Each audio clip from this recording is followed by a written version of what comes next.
Let's see how to fix Wi-Fi option not showing on your laptop.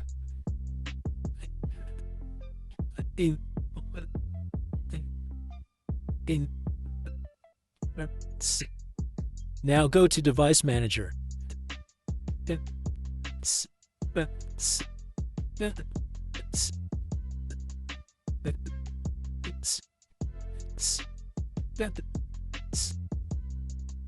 You need to update all the drivers inside the network adapter.